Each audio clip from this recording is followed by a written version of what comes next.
Oh, okay.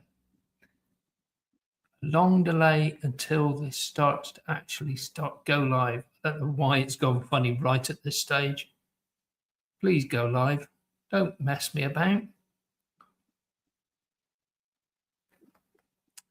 Technology.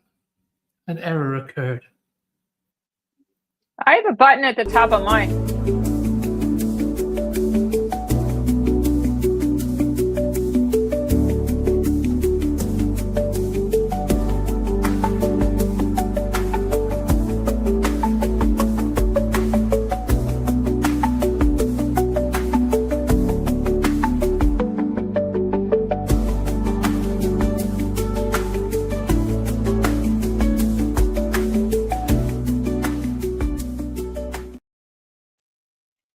Hi, and welcome back to It's Not Rocket Science, 5 questions over coffee.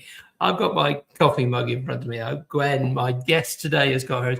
I'm having a bit of a laugh because as soon as we tried to go live, there was a technical error. And the last thing I can remember saying as I was pushing this, which hopefully didn't come through on the live stream, was, why do we work with technology? But here we are. Here we are, Gwen. Welcome to It's Not Rocket Science, 5 questions over coffee. I'm looking forward enormously to talking to you. Gwen is a really inspiring leader. She works with, she's a former scientist. She's got a very impressive PhD, and she now works with leaders in scientific and organisations like that, helping them to take the knowledge that she's got from transitioning from being a scientist to being a business leader and helping them do the same. So I'm really looking forward to the talk today, the discussion today. So Gwen, welcome to It's Not Rocket Science, 5 questions over coffee. Thanks so much, Stuart. It's great to be here today. Look, I've just given you the build up. So perhaps you better clarify for us exactly, who is the leader you're trying to help? What is it that you bring to them and try and help them to understand that's perhaps different to their other life when they're trying to lead a business? Yeah.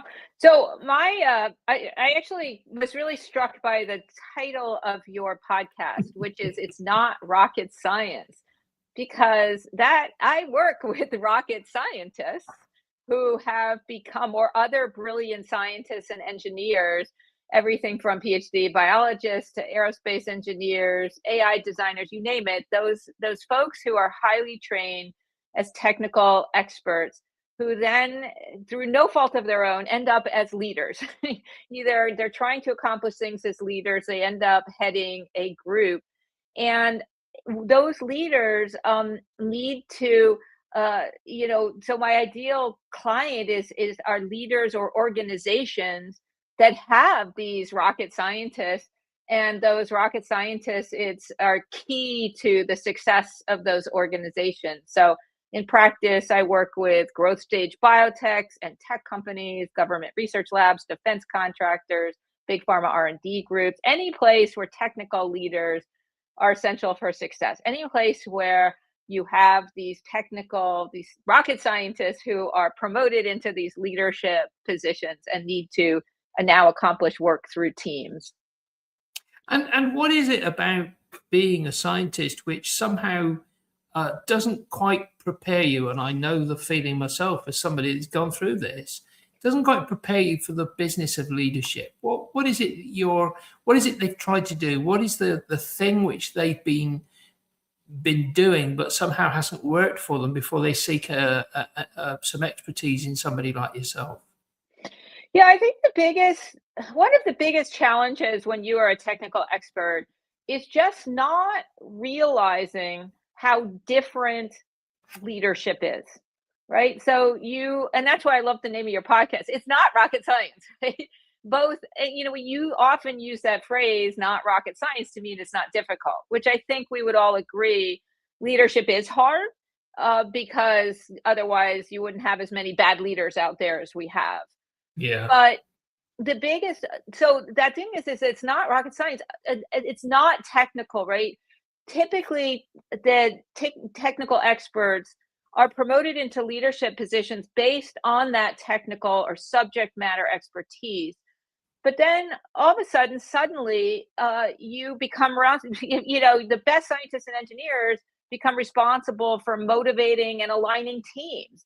So, for example, a deadline is shortened and everyone in the group is complaining, right? That's not rocket science, but you need to be able to do that to accomplish rocket science.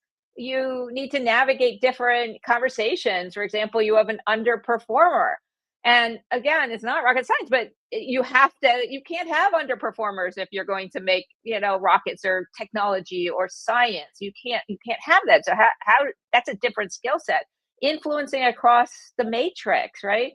Most scientists and engineers, they're not working on their own. They're working across an organization, across cross-functional teams, and they need to get things done and not report to them.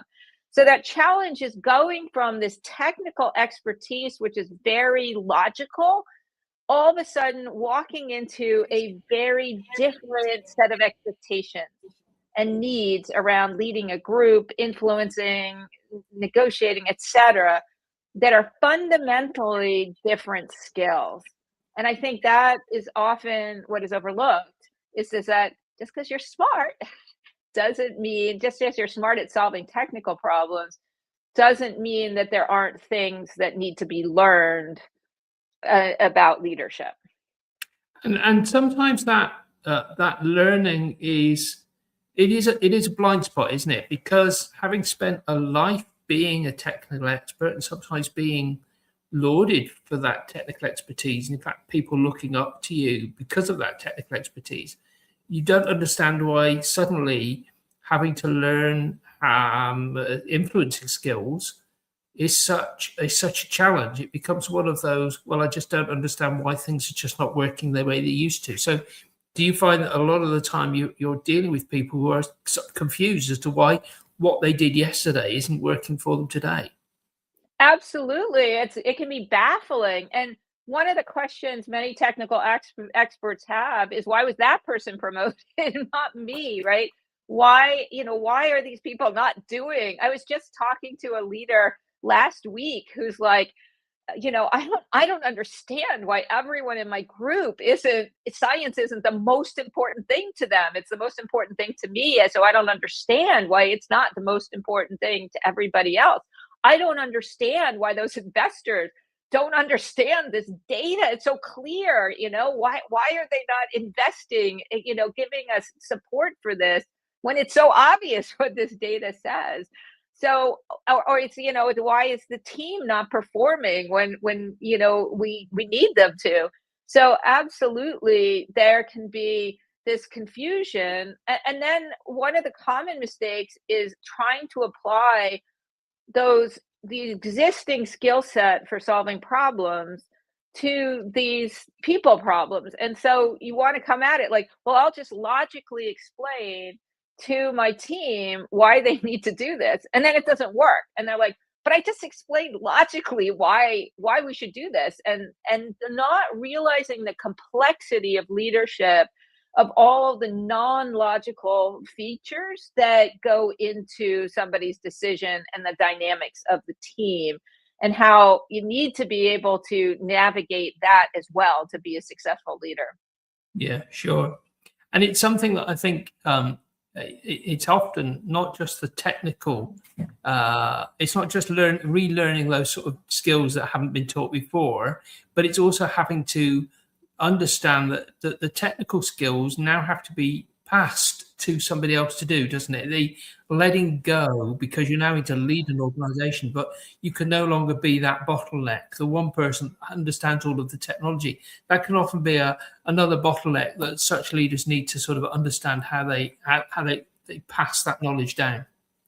Yeah, the biggest complaint I hear, and I've surveyed many thousands of technical leaders about what they are frustrated with in their leaders. And the number one complaint is micromanagement. Yeah. And micromanagement, I truly believe, comes with the absolute best of intentions. It's a desire, because science and technology require precision. And you can't fluff around or massage things. It has to be done correctly. And so when you were a leader, when you were an individual contributor, you would just make sure everything got done to your standards. And you'd stay late if you needed to. You would just work until it got done to the quality you thought it should be. And then you become a leader, and all of a sudden, if you make that decision to have everybody do it to the quality level you're used to and just work late, you're making decisions for a group of people, not just for yourself, and that can have implications. But secondly, I think it's often not appreciated just how challenging delegation is when it is complex and when that quality precision needs to be maintained. So how are Yes. you supposed to find the time to train someone to do it? How do you know whether to trust them? So the good news is there are specific skills, specific ways of doing this that technical leaders can learn that will make it much better for them and for the reports to get work done and not have to do everything themselves. There's a real tendency to just try and do it themselves because they want to And make sure it gets done well. I guess this leads me to my sort of my next question, really, Gwen, which is if you have to give one piece of advice, one valuable piece of advice to a leader, can you do that in a simple way? Are there things that you can recommend that they do in order to sort of start the journey to understand exactly how they do this? Yeah, one is a mindset if you're a leader, which is to stop trying to be the smartest problem solver in every Mm.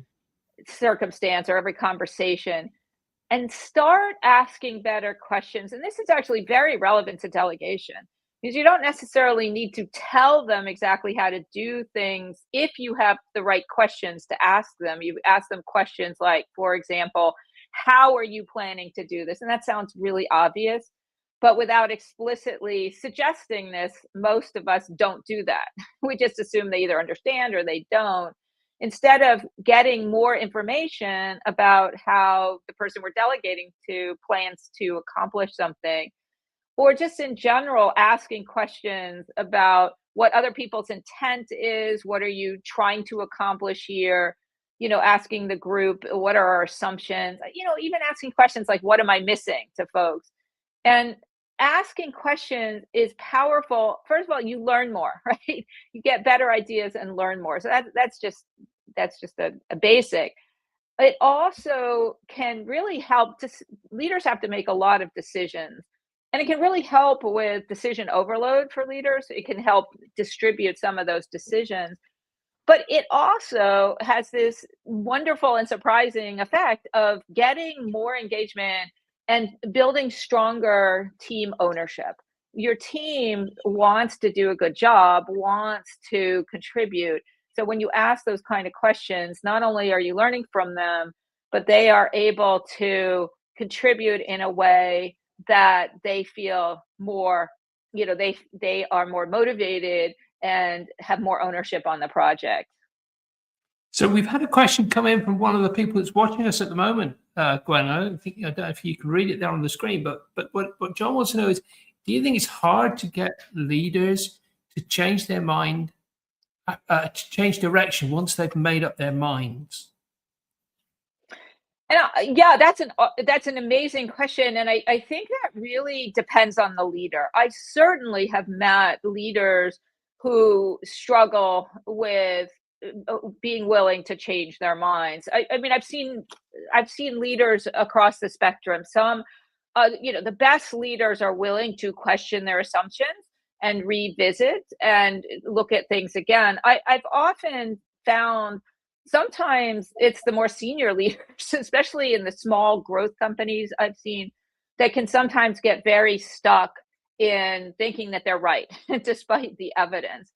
So one of a frequent topic people ask me is how do I influence leaders above me? If I don't believe in their decision, how do I influence it? And I'm going to come back to that tip, that suggestion I just made a minute ago about asking questions.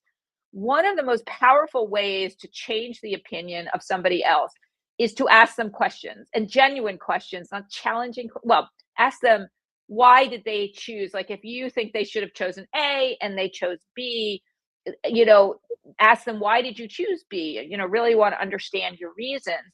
And sometimes you can see they actually have some very good reasons. Sometimes you see that there's a flaw in their thinking. And so you have the possibility of saying, well, actually, the data doesn't suggest that. You're relying on an old set of data or an old set of conclusions that we have moved on from. So yes and no. One of the hardest places for a leader to change their mind is in front of a group. So you're much better off, if you want to change a leader's mind, to have a one-on-one conversation, to go at it with respect and questions, assume they probably had a good reason for it or good reasons, and try and get beneath what their reasons are so you can uncover whatever might be a disconnect with that. But yes, that can be a real challenge when you see a leader making a decision that you don't agree with and they won't change their mind. Sometimes they have information you don't have. I remember there have been times in my career where a leader made a baffling decision, and it was only later that I found out, a senior to me, that they had information, knew something that I didn't, and I failed to recognize I was just missing some of the information. And thank you for that question, John. You may be watching this on repeat, thinking, I would love to have asked Gwen a question when she was live. So if you do have that, please drop a question in the comments below. Gwen will be looking out for any comments, and she will come back and she will answer them. Or if she doesn't, I will point them in the direction to make sure that Gwen does it. So if you haven't had your question answered live, make sure you drop one in the comments below us, and we will come back and answer those questions, because when you've got somebody with the sort of expertise and skill set that Gwen's got, take advantage of that when she's giving up free time in order to answer these questions. So thank you for that question, John. Really appreciate it. And do you want to give us a little bit, Gwen? How did you get from what you were doing as a biologist? Give us a little bit of that, but how did you get from that to what you're doing now?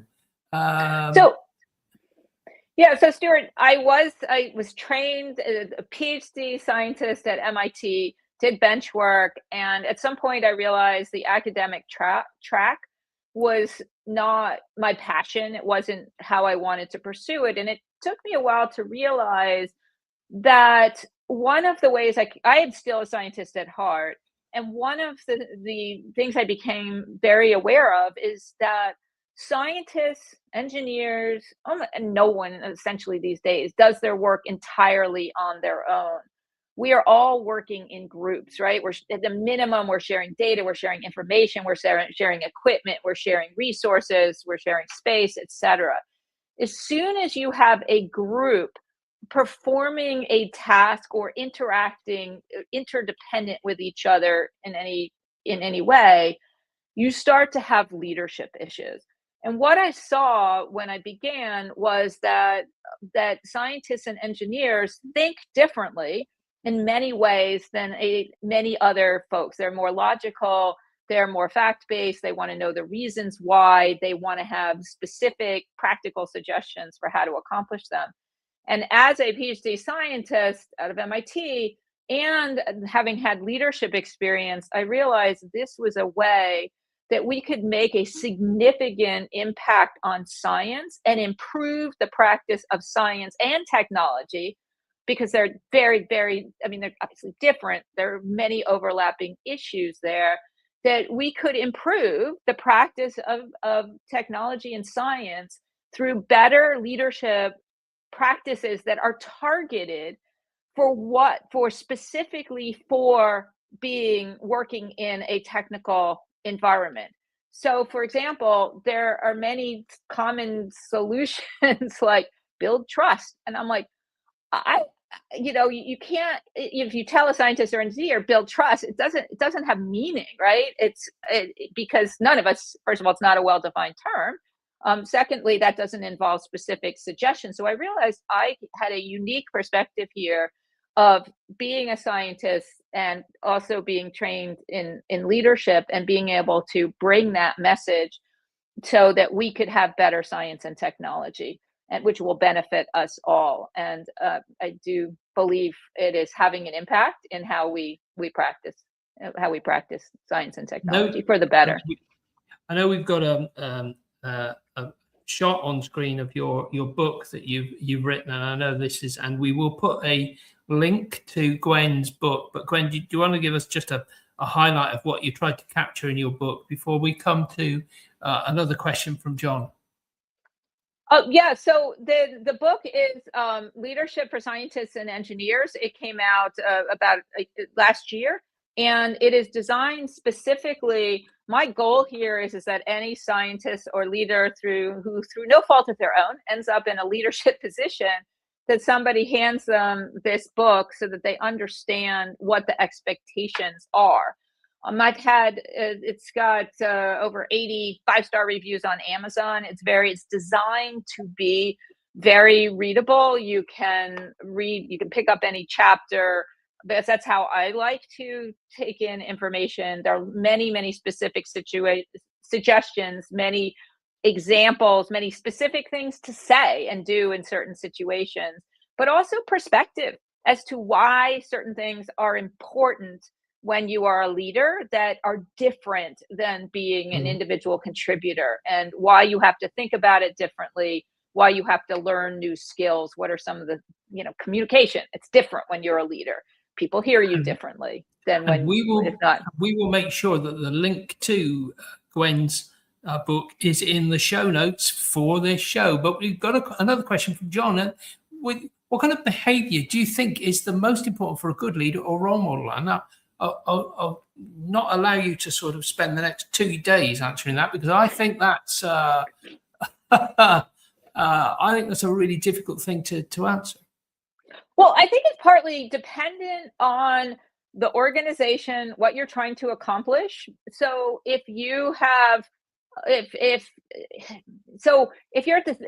at a senior level in an organization, if you're at a CEO, some of the things you need to model are making sure to motivate the employees, making sure everybody knows and aligns around what is important for that organization. So that is incredibly important when you're at the senior level. It's important to think strategically, not just react, but to be proactive and think about, where's the organization going to be 5 or 10, whatever amount of time. I work with companies that are thinking very, things change so much. They're thinking about a year, it's 2 years, but 2 years, 5 years, 10 years, whatever it might be. So that is at the top of the organization. If you are a frontline manager, meaning you have individual contributors as your reports or as your team, then some of the behavior that's really important is to make sure you support and support their careers, make sure they understand what is going on, mentor them, make sure they are supported in how they do their jobs. And you use the term good leader, which I love. And one of the exercises we do in workshops, we have a leadership boot camp workshop. And one of the things we do is we do a brainstorm is what is good versus bad leadership. And I actually have a list in the book about some of what folks, some of the characteristics that they say. And technical expertise is expected for a technical leader, but it is only a small fraction. I'm just trying to find the page here. Some good, effective, good leadership skills. It's communicating well, offering useful feedback, conveying a compelling vision, motivating and inspiring. Those are just a few examples. And I've again pulled thousands of technical experts, and they all agree on these are good leadership. So it's important for a good leader is to make sure, it's complex. Like you said, so we can talk for days and make sure they're getting the work done, but also doing it in a way, like I'm a firm believer. We sometimes think that leadership either has to be like, I have to be firm and unpleasant, or I have to be so nice, but things don't get done. And I'm like, no, I don't. I think you can be both fair and firm, get things done, but also have teams and groups really excited about the work, right? In fact, most people are motivated to do a good job. Like that is their biggest motivation. If you're in a science or technical group, the folks in it, most of them are incredibly motivated by doing a good job.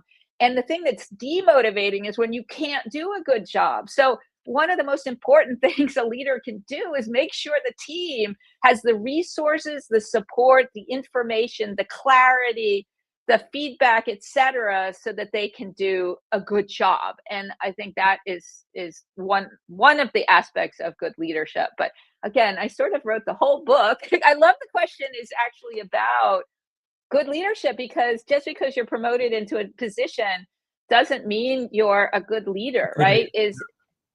Right? Just because you're the CEO, just because you're the founder, just because you're an entrepreneur, doesn't mean you're director, VP, whatever you are, your title doesn't mean you are good at what you do. And I think that's important to remember, right? It's not just your title, it's how good are you actually at being a leader. Brilliant. Gwen, I've got one question left, really, and thank you once again, John from Holland, for asking those questions. And I really appreciate you putting them in the comments. As I say, if there are more comments, please drop them below. Gwen, we'll get onto those and we'll answer them as soon as she can. But Gwen, I've got one final question to ask you. You must be thinking at the moment, this has been an interesting discussion, but he hasn't asked me that one killer question, which actually is sort of the real question that everybody should ask me, somebody who understands how you make great leaders of scientists and people who have a background as being a great technical expert. So I'm going to have to be honest, I don't know the question. So therefore, I'm going to have to ask you, what is the question I should have asked you? And once you have told us what the question is, you better answer it for us as well. Sure, excellent. And I love that question. And the question I was thinking about here was what separates technical leaders who plateau or aren't great leaders from those who become truly excellent transformational leaders. And I think there are two aspects of that. One is a willingness to learn, and the second piece is intentionally developing those leadership skills. People often mistakenly think I'm either born a leader or I'm not, right? But the evidence suggests completely otherwise. There are a specific set of skills we can learn to become much better leaders. The best leaders I have ever known were willing to look at their blind spots. They were willing to be honest about what they could and couldn't do and their strengths and weaknesses, and then set about intentionally trying to improve what they could. And so the best leaders, honestly, I have seen will sit in, sometimes I'm working with a group of leaders who have just transitioned, technical folks who have just transitioned to leadership. And I've often had CEOs in those rooms and just sitting there listening and trying to figure out, do I have any gaps, in my knowledge that I can fill in here? And some of the worst leaders I've seen, or the ones who plateau, should I say, are ones that I'm like, they're above learning about leadership because they think well, I'm the VP, so I must be good, right? Because that's what my title is. So I must have done things right. And all I can think of is, as a scientist or an engineer, or just as a curious person, it's like, can we do it better, right? Do we want to be satisfied with what we have? Just because you've achieved what you have doesn't mean you couldn't do it better. And so constantly questioning what could be better. And part of that is being willing to listen to feedback. Brilliant. Gwen, I've got to thank you very much for spending a few minutes with us and doing this. One quick thing from me. If you would like to hear about the sort of people that we get onto this show and come on and talk about these things. I mean, these people are giving up free time and giving you free advice. And frankly, who doesn't want somebody to do that? So if you'd like to do that, just go to the link that's on screen now, www.systemize.me/subscribe. There's a simple form there. It asks for two things: your first name, your email address. That's all it'll do. And then once a week, you'll get an email from me saying who's coming up on this show so that you can do, as John did during today, ask live questions of people like Gwen and get live answers to their questions. And who doesn't want somebody helping you do that with your business problems? Gwen, I've got to thank you for being here today and just doing what you have done, which is answering questions, telling us about this. I really love some of the stuff you've done. And if we will be putting into the show notes links to your book and things like that, so people can get to know more about you. We'll also put more about where you can find Gwen on LinkedIn. Follow her, and you'll get some really great advice coming from Gwen. So thank you, Gwen, for coming on and spending a few minutes with us today. Thank you so much, Stuart. It's been great being here, and I loved just great questions. So thank you so much. Thank you.